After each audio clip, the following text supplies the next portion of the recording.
ప్రతి ఉదయం దేవుని వాగ్దానం అనే కార్యక్రమానికి ప్రేమతో మిమ్మల్ని ఆహ్వానిస్తుంటున్నా.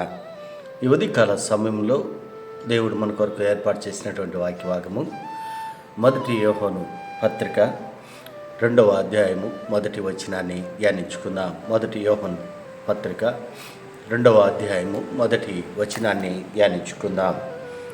ఎవడైనను పాపము చేసిన ఎడల నీతిమంతుడైన యేసుక్రీస్తు అను ఉత్తరవాది తండ్రి యొద్ద మనకున్నాడు.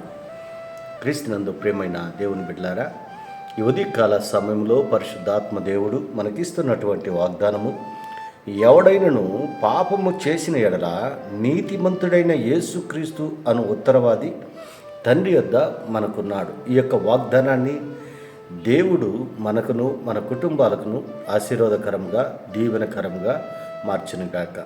ఈ యొక్క మాటల్లోనే ఆత్మీయ సత్యాలను ఆత్మీయ అర్థాలను మనం గమనించినట్లయితే, ప్రభువైన యేసుక్రీస్తు శిష్యులలో ఒకడైనటువంటి అత్యంత ప్రియమైనటువంటి శిష్యుడైనటువంటి యోహాను ఈ యొక్క పత్రికను రాస్తూ ఈ యొక్క మాటలను మాట్లాడుతూ ఉంటున్నాడు.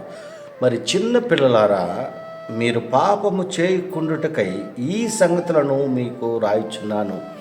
సంఘంలో ఉన్నటువంటి విశ్వాసులను ఏ రీతిగా సంబోధిస్తుంటున్నాడో మనం ఇక్కడ గమనించినట్లయితే, నా చిన్న పిల్లలారా, మీరు పాపము చేయకుండుటకై ఈ సంగతులను మీకు రాయిచున్నాను.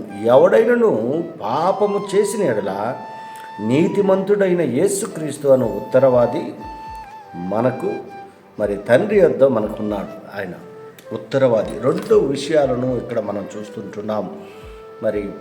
పాపము అనేది మనం చూస్తుంటున్నాము. ఆ పాపానికి ప్రాయశ్చిత్తమైనటువంటి యేసుక్రీస్తును ఇక్కడ చూస్తూ ఉంటున్నాం. అవును ప్రియులారా, ఈ లోకంలో ఎవరునూ నీతిమంతులు లేరు. ఈ లోకంలో అందరూ కూడా పాపంలో ఉన్నటువంటి వారు, పాపం చేస్తున్నటువంటి వారు, పాపం చేసినటువంటి వారు. అందుకే లోకమంతా కూడా పాపంతో నిండిపోయినప్పుడు ఆ పాపంలో నుండి విడిపించుటకు, నడిపించుటకు, రక్షించుటకు ప్రభువైన యేసుక్రీస్తు ఈ లోకంలో జన్మించాడు. అది జగమెరిగినటువంటి సత్యం. ఎందుకనగా నశించిపోతున్న దానిని వెదకి రక్షించేదానికి మనిషి కుమారుడు ఈ లోకానికి వచ్చాడు అని దేవుని యొక్క వాక్యంలో మనం చూస్తుంటున్నాం. ఆయన పోలిక చొప్పున ఆయన స్వరూపంలో మనం నిర్మించుకున్నప్పటికీ ఆయన చిత్తానుసారంగా జీవించకుండా, ఆయనకు లోబడకుండా ఈ లోకానికి లోబడుతూ ఈ లోకంలో పాపంలో జీవిస్తూ మనం బ్రతుకుతూ ఉంటున్నాం. ఆ యొక్క పాపములో నుండి మనను విడిపించేదానికి, నడిపించేదానికి, మనం రక్షించేదానికి, మన గురించి విజ్ఞాపన చేసేదానికి ప్రభువైన యేసుక్రీస్తు మన కొరకు ఆయన ఉంటున్నాడు అన్నటువంటి సత్యాన్ని మనము మరచిపోకూడదు. ఎందుకనగా కుమారుని పట్ల తండ్రి జాలిపడినట్లు మన పట్ల మన పరమ తండ్రి జాలిపడుతూ ఉంటున్నాడు. అందుకే లోకములో ఎంతో పాపముతో నిండిపోయి ఉంటున్నది. లోకములో సమాధానం లేదు, లోకంలో సంతోషం లేదు.